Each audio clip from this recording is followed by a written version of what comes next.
Hello dear students, welcome back to today's online class with use of verbs in active and passive voice.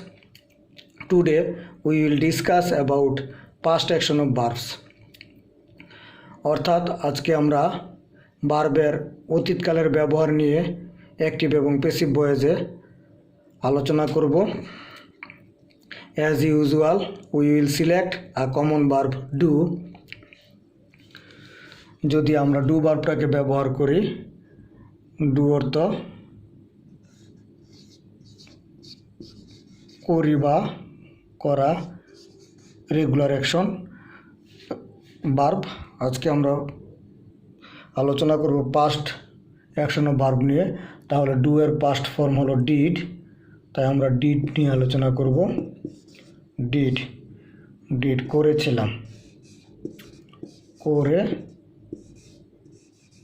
ছিলাম।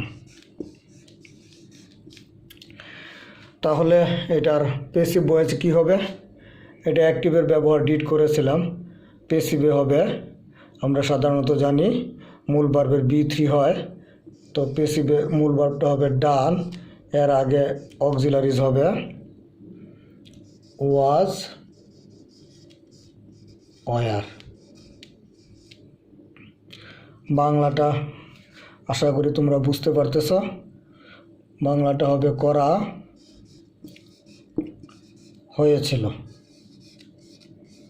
করা হয়েছিল। তাহলে আমরা do এর past form did এবং এই পাস্ট অ্যাকশনে এটার ব্যবহার আমরা যদি অ্যাক্টিভে দেখি ডিড করেছিলাম, প্যাসিভে হবে ওয়াজ, ওয়ার, ডান, করা হয়েছিল। ওয়াজ ওয়ার ডান, করা হয়েছিল। অ্যাক্টিভে ডিড করেছিলাম, প্যাসিভে ওয়াজ, ওয়ার, ডান, করা হয়েছিল। তাহলে আমরা ভার্বের ব্যবহারটা শিখে ফেলেছি। এখন আমরা যদি এটার মধ্যে সাবজেক্ট এবং অবজেক্ট ব্যবহার করতে চাই তাহলে কি বলবো? বলতে পারে আই ডিড আমি করেছিলাম দ্য ওয়ার্ক কাজটি। অর্থাৎ আমি কাজটি করে, আই ডিড দ্য ওয়ার্ক আমি কাজটি করেছিলাম, এটা অবজেক্ট, আর আই সাবজেক্ট, মূল ভার্ব V2। প্যাসিভ ফর্মে এটা হবে করা হয়েছিল। এখানে অবজেক্টটা সাবজেক্টের জায়গায় চলে আসবে প্যাসিভ ভয়েসের নিয়ম অনুসারে। এখানে হবে দ্য ওয়ার্ক, অবজেক্টটা বসবে সাবজেক্টের জায়গায়, the work was, were, done. তো এখানে আমরা জানি the work third person singular number and it will take and singular auxiliary was, the work was done, কাজটি করা হয়েছিল। এখানে যেহেতু সাবজেক্টকে আই দেখানো হয়েছে, এটার অবজেক্টটা বাইয়ের পরে হবে। প্যাসিভ ভয়েসের নিয়ম অনুসারে প্রিপোজিশন বাই বসাবো, বাই, আইয়ের অবজেক্ট হলো মি। যদি আমরা মনে করি যে কাজটি তার দ্বারা করা হয়েছিল তাহলে লিখব হিম, তাদের দ্বারা করা হয়েছিল বাই দ্যাম। কোনো নাম করিম, রহিম, সালাম, অনিক, তাহলে নামের সাবজেক্ট এবং অবজেক্ট রূপ একই রকম, বাই অনিক। তাহলে আমরা এটা শিখে ফেলেছি কিভাবে আমরা পাস্ট ফর্মে কমন ভার্ব ডিডকে ব্যবহার করব অ্যাক্টিভে এবং প্যাসিভে। আই ডিড আমি করেছিলাম, আর আমার দ্বারা করা হয়েছিল, যেটা করা হয়েছিল সেটা উল্লেখ থাকতে হবে। দেখো একটা বিষয় আমরা এখানে স্পষ্ট বুঝতে পারছি, অ্যাক্টিভ ভয়েসে সাবজেক্টকে অবশ্যই উল্লেখ করতে হবে। যেমন আমি করেছিলাম, আমি করেছিলাম। আর প্যাসিভ ভয়েসে অবজেক্টকে প্রথমে বসাতে হয়, কিন্তু কার দ্বারা কাজটা এবং কাজটাকে গুরুত্ব দিয়ে কাজটাকে উল্লেখ করতে হয়, কিন্তু কার দ্বারা কাজটা করা হয়েছিল সেটা গুরুত্বপূর্ণ নয়, সেটা উল্লেখ না করলেও চলে। কোনো কোনো জায়গায় প্যাসিভ ভয়েসে এই জন্য বাইরের পরে আর অবজেক্টটা থাকে না। তো আমরা শুধু ভার্বটাকে ডিলিং করলে আমরা শিখতে পারি এখানে ডিড করেছিলাম প্যাসিভ ভয়েসে, ওয়াজ, ওয়ার ডান করা হয়েছিল, ওয়াজ ওয়ার ডান করা হয়েছিল।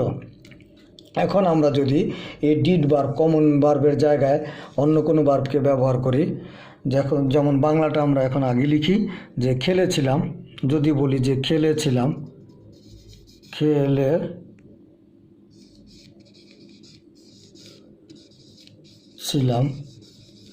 তাহলে এটার ভার্বটা হবে কি, বি2 হবে প্লেড, প্লেড। এবার প্যাসিভ ফর্মে হবে খেলা হয়েছে, খেলা হয়েছিল, খেলা হয়েছিল। তাহলে এখানে দুইটা অক্সিলারি, ওয়াজ অথবা ওয়ার, যে কোনো একটা বসবে, ওয়াজ অথবা ওয়ার প্লাস বি3 প্লেড। এখানে প্লেড এর বি2 এবং বি3 ফর্মটা একই রূপ। তো খেলেছিলাম প্লেড, খেলা হয়েছিল ওয়াজ ওয়ার প্লেড। এখন কি খেলা হয়েছিল, প্যাসিভ ভয়েসের সময় সেই অবজেক্টটা আগে বসবে। তো আমরা যদি বলি যে ফুটবল খেলা হয়েছিল বা ক্রিকেট খেলা হয়েছিল, আমরা লিখি ক্রিকেট, একটি জনপ্রিয় খেলা, ক্রিকেট খেলা হয়েছিল, তাহলে কি হবে, এখানে ক্রিকেট লিখব, ক্রিকেট ওয়াজ ওয়ার থেকে, যেহেতু cricket third person singular number, ওয়াজটা আসবে, cricket was played, cricket was played. কার দ্বারা খেলা হয়েছিল, এখানে লিখে দেব বাই আজ, আমাদের দ্বারা খেলা হয়েছিল। আর একটি বইয়ে দেখো সাবজেক্টটাকে উল্লেখ অবশ্যই করতে হবে, খেলেছিলাম, যেমন আমি খেলেছিলাম, আমি খেলেছিলাম, তাহলে কি হবে, আই প্লেড। এই ক্ষেত্রে আমরা প্লে ভার্বটার আগে আই ব্যবহার করতে হবে, আই প্লেড, আমি খেলেছিলাম। এখন যেটা খেলেছিলাম সেটা হবে পরে, ইংলিশ গঠনের মধ্যে অবজেক্টটা পরে যায়, যেমন ক্রিকেট,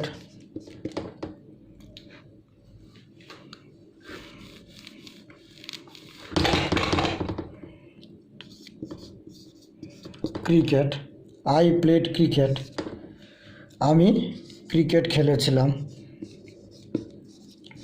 বাংলা বাক্য এবং ইংরেজি বাক্যের মধ্যে একটু পার্থক্য রয়েছে।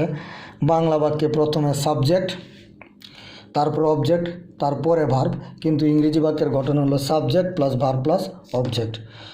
সো এভাবে তোমরা ডিড ভার্বটাকে কমন নিয়ে এখন ডিড ভার্বটার জায়গায় অন্য যে কোনো ভার্ব বসিয়ে অ্যাক্টিভ এবং প্যাসিভে এর ব্যবহারগুলো লক্ষ্য করলে, প্র্যাকটিস করলে তোমাদের এটা আত্মস্থ হয়ে যাবে। তোমরা বাসায় প্র্যাকটিস করবা। আমি কিছু ভার্ব দিয়ে দিলাম, তোমরা এখানে অবজার্ভ ভার্বটাকে ব্যবহার করতে পারো।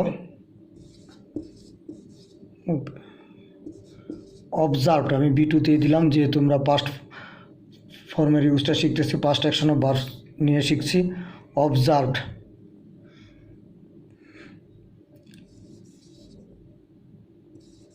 গেভ, টুক, এই তিনটা ভার্ব আমি দিয়ে দিলাম। তোমরা তোমাদের আরও পরিচিত ভার্বগুলো নিয়ে এভাবে ড্রিলিং করবা অ্যাক্টিভ এবং প্যাসিভ ভয়েসে। এভাবে তোমাদের দক্ষতাগুলো ডেভেলপ করবা। 4টা স্কিলই ডেভেলপ করার চেষ্টা করবা। স্পিকিং, প্রথম স্কিলটা লিসেনিং, স্পিকিং, রিডিং এবং রাইটিং স্কিল ডেভেলপ করার চেষ্টা করবা। যদিও লিসেনিং স্কিলটা প্রথম স্কিল, কিন্তু আসলে আমরা স্পিকিং স্কিলটাকে প্রথম গুরুত্ব দিচ্ছি, যে আমরা আগে স্পিকিংটা করতে শিখি, তারপরে লিসেনিংটাও আস্তে আস্তে নিজেদের মধ্যে যখন কথা বলবো নিজেদের ফ্রেন্ডদের মধ্যে, তখন আমাদের লিসেনিং স্কিলটাও গ্র্যাজুয়ালি হয়ে যাবে। কারণ লিসেনিং স্কিলটাকে ডেভেলপ করার জন্য প্রথমেই যদি এখন ইংলিশে লেকচার দিতে শুরু করি, দেখা যাবে তোমরা এই গঠনগুলো বুঝতে না পারার কারণে তোমরা এটার মিনিংটাই উদ্ধার করতে পারবে না, কমিউনিকেশনটাই ফেলিওর হয়ে যাবে। তো কমিউনিকেশনটাই যখন ফেলিওর হয়ে যাবে, তখন লিসেনিং স্কিলটা ফার্স্ট স্কিল হইলেও সেটা ডেভেলপ করা কঠিন হয়ে যাবে বলে আমার মনে হয়। তাই আমি স্পিকিং স্কিলটাকে প্রথমে গুরুত্ব দিচ্ছি। তোমাদের যখন স্পিকিং স্কিলটা হয়ে যাবে, তখন তোমরা ভার্বের ইউজগুলো থেকে এটার ভিতরে মিনিংটাকে উদ্ধার করতে পারবা, অর্থাৎ কমিউনিকেশনটা সাকসেসফুল হবে। তখন গ্র্যাজুয়ালি তোমাদের লিসেনিং স্কিলটাও ডেভেলপ হবে। এই আশা রেখে আজকে এখানেই শেষ করছি। Thank you all, and you all are most welcome to my next class. I hope you will join with me in my next class. Okay, thank you all.